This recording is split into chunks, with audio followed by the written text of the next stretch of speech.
Well, let's be completely honest here. We had no choice in what we were going to come back for today because our first game after the league split in Wales is at home to league leaders and the only professional side in the division in TNS. We'll then face Connah's Quay a bit later on as the top three are separated by 7 points, and the outcome of these two fixtures may well shape the future of this save for us.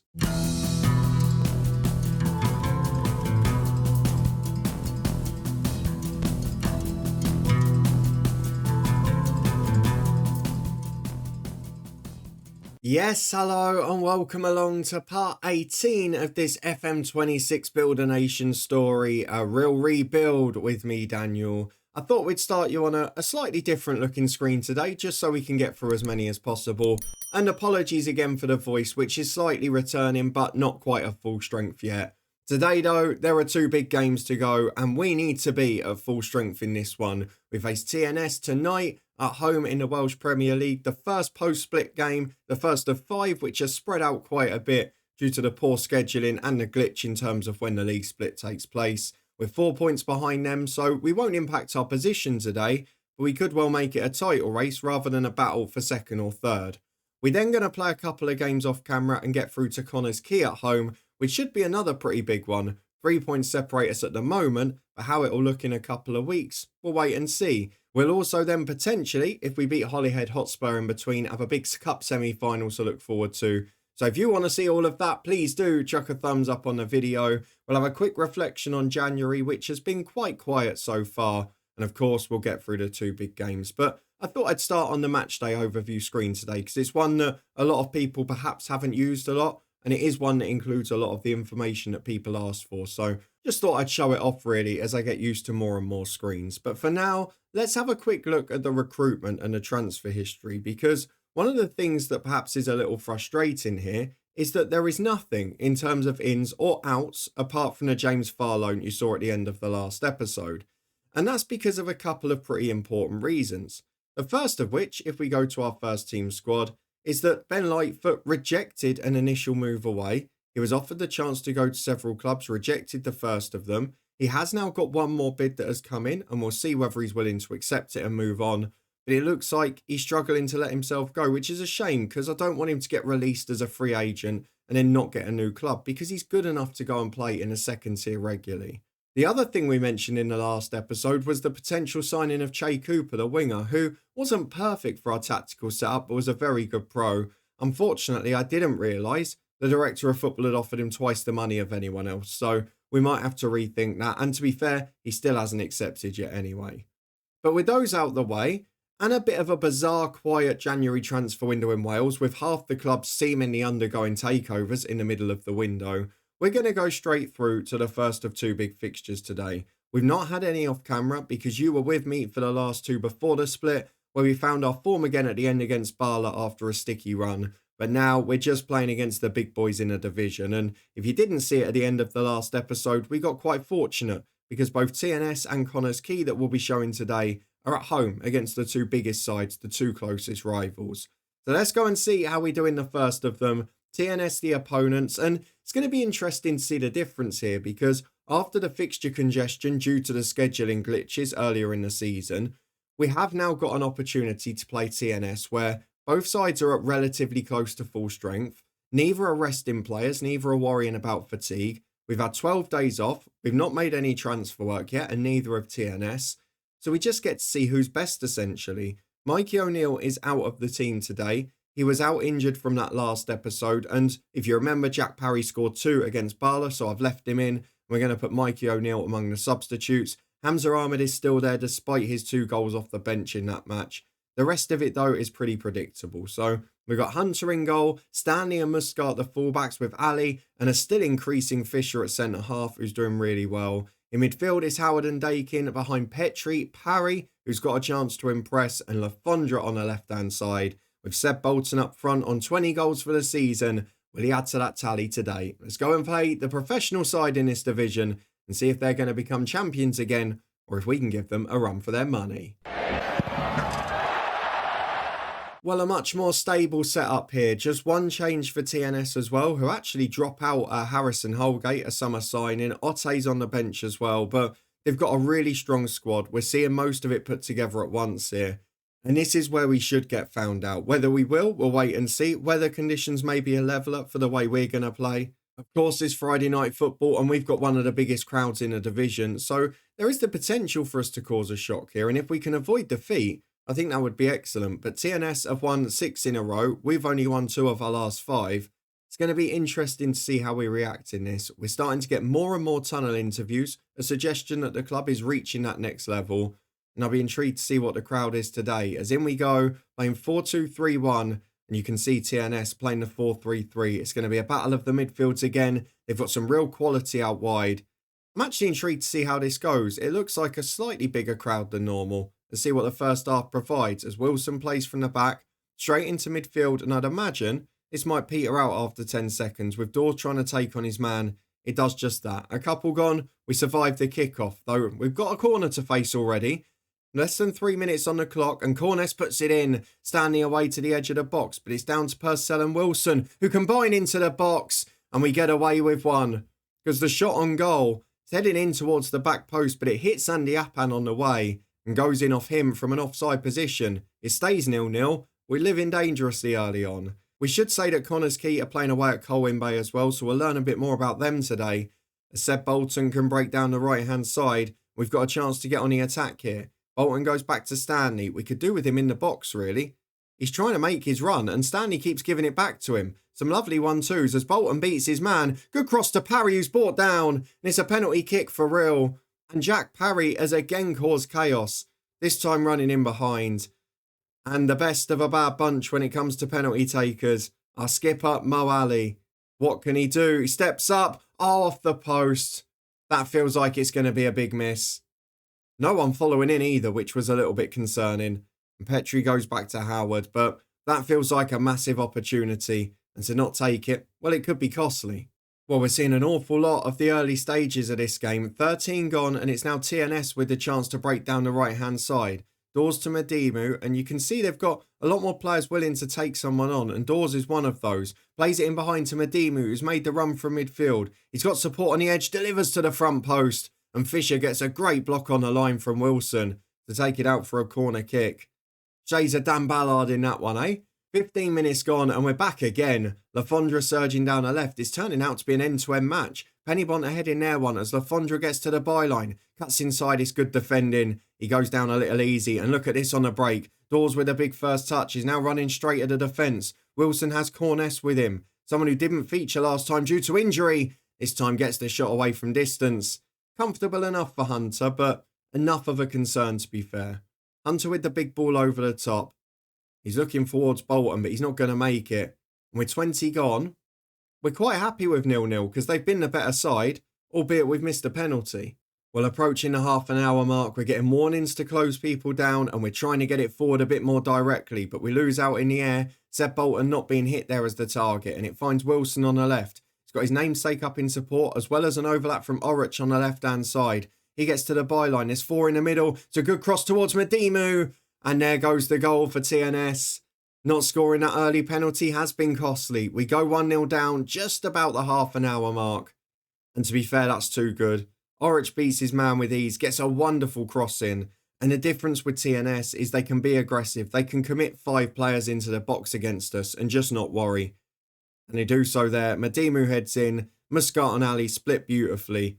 And it's 1-0 to TNS. The title race will probably be over after today. It's just about what Quay do in the battle for second for us. Though Stanley's got a throw on the right and we're trying to change that pretty quickly. Dakin goes back to him. It's a good ball in. Lafondra's up and he heads just over. Doesn't direct it. He was under pressure from Whittaker rather than the one at the other end that was unmarked. He did get on it and he almost scored. And despite only having 1 shot on target, we are coming into this game. So TNS are trying to change things because Wilson picks it up on the left and a second goal would be a real hammer blow here. Purcell gets it to the right-hand side to Godsmark Ford. Finds Whittaker and now Dawes on the right. He's caused chaos today so far. Finds Purcell. Good ball up to Wilson. Back to Connah. And it's just over the bar. He seems to like shooting from distance, doesn't he? Thankfully, he's not caused any real trouble just yet. We're definitely seeing a lot more of this one, aren't we? As Hunter plays out to Stanley from the goal kick. Into Fisher. And out to Muscat, who's tucking in from that left-hand side again. But he's got Lafondra out wide, and he can go on a surge. Over halfway. Cuts inside his man, finds Dakin. Muscat again chips forward. Parry can't make it. It's headed away as far as Connah. And Madimu will find the right back, Whittaker. TNS look composed. They're trying to start again. Really growing in confidence, aren't they? They're on a winning run. You can see why, as Dawes gets it on the right. Look at them with their first 11 out. It's a different level. Though Dakin's nicked it. Can we break away? Lafondra on the left. We've got a 3-on-3. Now a 4-on-4. Lafondra just dallies on it a bit, though. Still got a chance to take his man on, and does. He's really going for it, but Purcell gets there. Few too many drops of the shoulder there. Even though it's my favourite move, you've got to limit them. As Dawes gives it away to Dakin. What on earth are we watching here? This is a really scrappy period of play. And there's been no chances from it whatsoever. I'm waiting for the big finale to this move. As Dakin gets it up to Bolton, finds Parry. Oh, it might be this. Jack Parry over the bar. Oh, we created a really good opening at the end there. Parry's starting to look lovely in that role. He's not quite got the finish, and that's the difference ultimately between him and O'Neill. Still 0-0 at Connah's Quay, so we're only losing a point to them at the moment. We are starting to look a bit better here as Petrie finds Stanley. Petrie again over the top. Goalkeeper will get there easily, and with 10 seconds and a half to go, we will trail 1-0 at the break, unfortunately. A really decent first half effort and a missed penalty away from being a good performance. Oh my God! What's happened there? It's 1-1! Out of nowhere! Oh, goalkeeper, what are you doing? Under no pressure at all. Look at this. Shepherd just drops the ball. Goes to play to his centre-half. And Bolton just nicks in. I mean, you must have seen him. He's right in front of you. The easiest goal Seb Bolton has scored in his entire career. And at half-time, it is 1-1. The perfect time to score. The perfect manner in terms of sapping confidence from the opposition.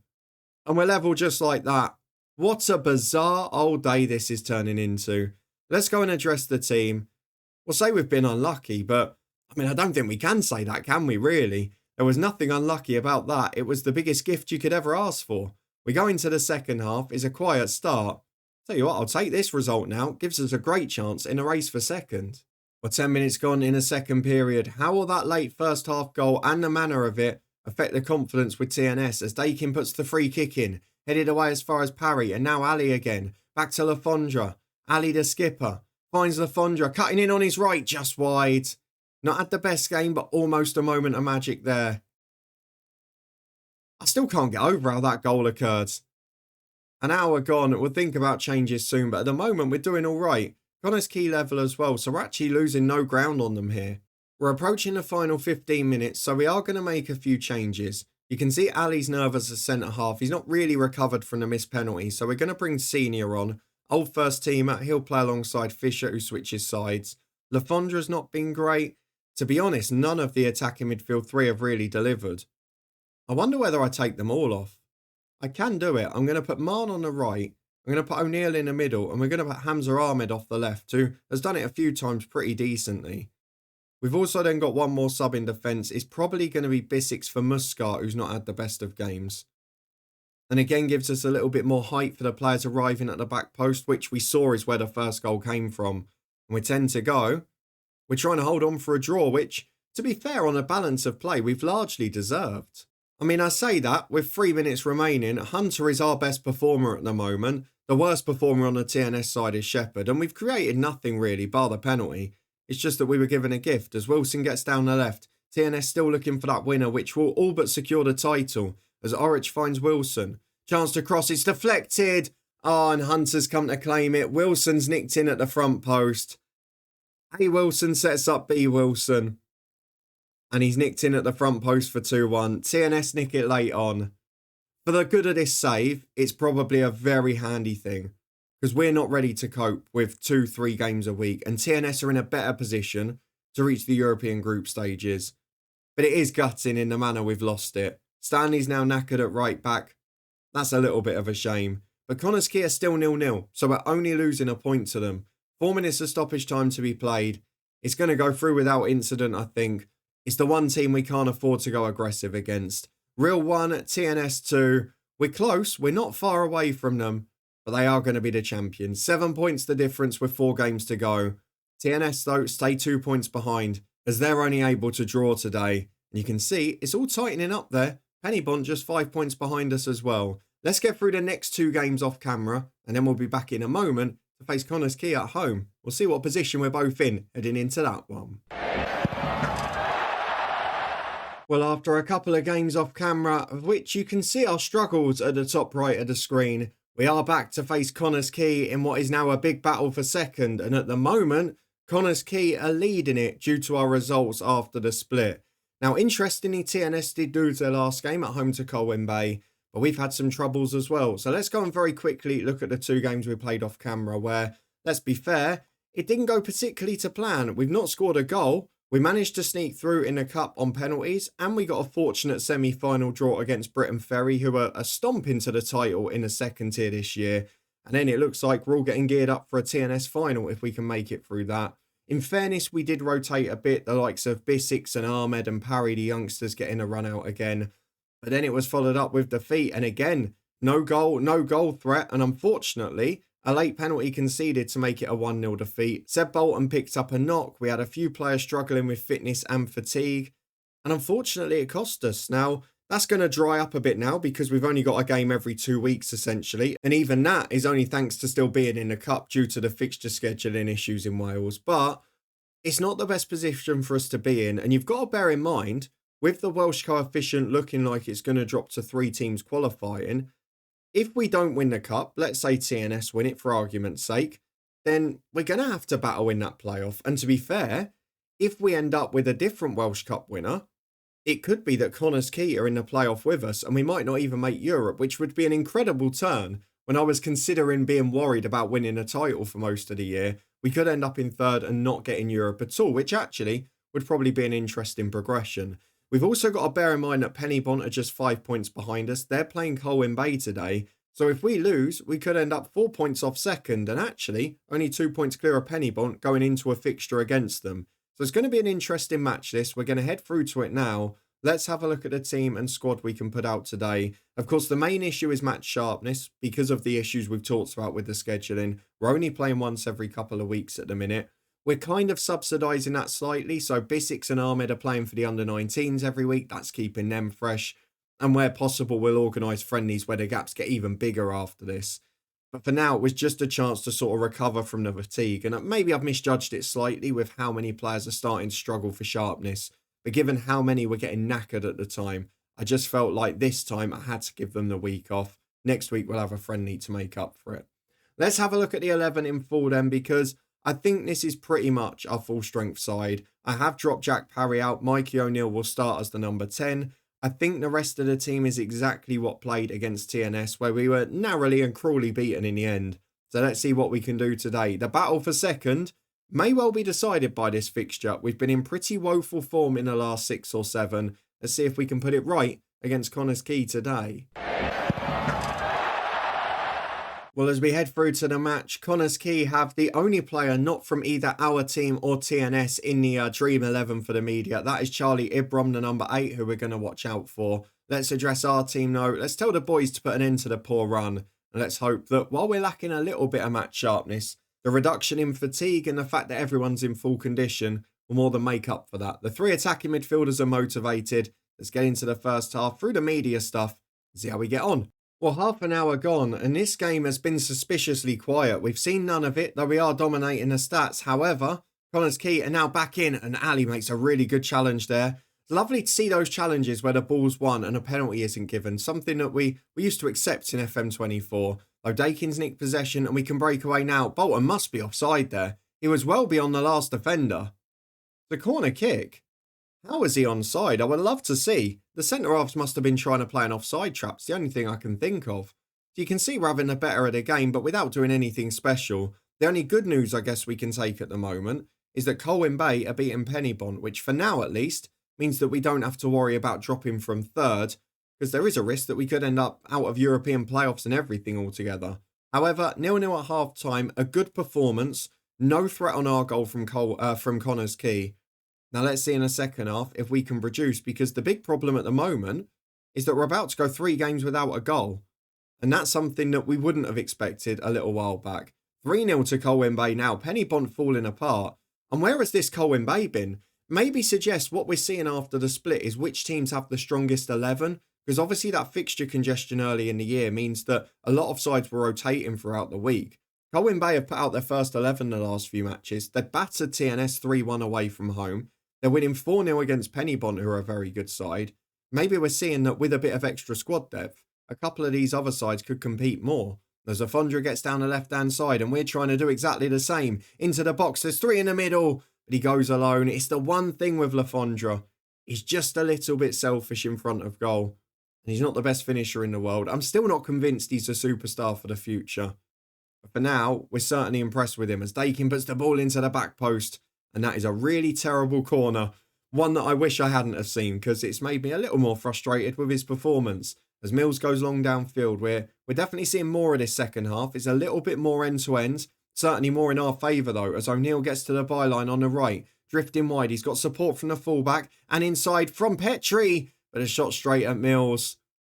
Petrie should know his role. He's a provider. He's not the goal scorer. And it's another one of these very long highlights, which you just wonder, is it going to lead to something drastic at the end? Ibron flicks onto Woodcock. That's over the bar. But Quay backs against the wall, says the commentary. Are we going to make them pay for it? That's the big question. Doesn't look like it at the moment. Well, here we are again, just 5 minutes later, as that's a very composed nod back to the keeper by the Quay centre-half. I'm just looking at where the subs might be needed. Stanley's struggling a bit physically, and there's 1 or 2 that aren't playing that well. Dakin's on a yellow, of course. So we might have to be wary of these things, as Buar's just produced some magic down the right. Beats 2, goes for the shot. It's a good save from Hunter. A couple of warning signs there. Bolton's been injured the last 2 weeks as well, so we might have to take him off just for fresh legs. Maybe Hamza Ahmed can be the hero again. We'll give it 5 more. Then I think we are going to have to commit, aren't we? Look, there's nothing happening here. Let's go and make the changes. We're going to go. O'Neill's off for Parry. Ahmed is on for Bolton. I'm definitely going to take the right back off, but then I've not really got a change. I'm going to have to go for Barnes. And we're going to have to put Howard right back because Baldwin's out injured again. On the right-hand side, Petrie's not had the best game. So I might take him off for Marn. And then the final sub, Cabanda's experienced, but Lafondra's doing okay out there. Then it's Bissix or Senior. I think given the position we're in, we probably have to give the youngster some football. And Muscat's not playing that well. So I'm going to take him off for Bissix at left back. We're trying to balance the achieving our goals now and also trying to progress for the future. And Bissix will be a part of that. It doesn't actually weaken the team much either. And we tend to go, we're coming under very little threat. But we don't really look like scoring. And it's becoming a bit of a concern for me at the end of this year. That we're struggling to consistently create chances and more importantly score goals. Is that something we're going to have to think about in our shape next year if we really want to push on to that next level? Or do I just need to keep adding to the depth of the squad? As Fisher nicks the ball at centre-half for Barnes. There's time to change it yet. Parry the sub goes down the line. Marn off the right-hand side. Had an injury hit first year. Has not really got going. And Petrie obviously came into the team and started to hit form straight away. He is starting to improve now. So hopefully we'll see the best of him in the future. It's flicked away on the left-hand side. Now Hatch can break for Quay. Redmond to the left. The former TNS man who's moved across the league, which is something good to see. From pro to semi-pro. But the long ball forward is poor. It peters out to a 0-0. It's not the worst result. We stay 1 point behind them. In theory, we've got our 2 easiest games to come. Quay have still got to play TNS. But given the form of Quay, given the fact we're not scoring goals at the minute, I'm not sure I can be that excited for now. It looks like it's going to drift to a 3rd place finish. And that would probably meet the expectations of our 11 on paper. But we are definitely finding it a bit harder now that we're coming up against the first 11 for every team each week. TNS can go and win the title if they get a victory in their 33rd match. So let's see how they do against Cardiff Met Uni, if it's soon enough that we can find out. The fixture is tomorrow. So we'll wait and see if they win the league, get that confirmation out the way, and then we'll come back for what will probably be our last game of the league season, and hopefully a Welsh Cup final, and another chance to leapfrog Quay into Europe if we fail to do it in the league. Well, there is our confirmation with 2 games to go. TNS are champions yet again, and their form in the second half of the season has largely been remarkable. A 3-1 victory against Cardiff Met Uni. They go on to 78 points. Connah's Quay on 70, we're on 69. And in theory, Penybont, with a worse goal difference, won't overtake us this year either, with 2 games to go. So let's go and have a look at the schedule and what we're going to do. And it actually works out quite nicely in terms of chronological order of knowing where we're going to be, because our next game is the Welsh Cup semi-final, and it's at home to Britain Ferry, who in the second tier are absolutely flying in the south. They're 9 points clear. They're going to win it. They're doing a really good job. So what we're going to do is play that game off camera. If we win it and we're in the Welsh Cup final, we will show that cup final and the Colwyn Bay match on the final day of the season, confirm our league position and see whether we can get into Europe via the cup win. That final would probably be against TNS, because the other semi-final is TNS against Bala Town, where you would imagine the home side are favourites. On the flip side, if we lose the semi-final against Britain Ferry, which I wouldn't rule out based on some of our cup performances this year, we'll then come back for the final 2 league games against Penybont and Colwyn Bay and find out how we're going to finish that way. But either way, we will be back for 2 more matches this season, 1 more regular episode before the season review. Will we have European football? Will we end up having an elongated season with European playoffs as well? We'll wait and find out, depending on the outcome of the next episode and the 2 competitions we're still in. If you want to find out the answer and you did enjoy this one, please do put a thumbs up on the video, subscribe down below and turn that notification bell on for what should be a pretty exciting end to the week. Could it be a first major cup trophy? Could it be a place in Europe automatically? Or will we be heading into next week with our first playoff campaign to try and secure first round qualification for Europe? And that would be an absolute game changer financially. Bigger concerns for now that we've not scored in 3. We've only actually scored in 2 of our last 6 matches, I've just noticed. So potentially a few concerns to be had. But my main worries have been overcome as TNS are champions and Connah's Quay have overtaken us too. Now, how are we going to finish the season? I'll see you tomorrow to find out the answer. And thank you very much as always for watching.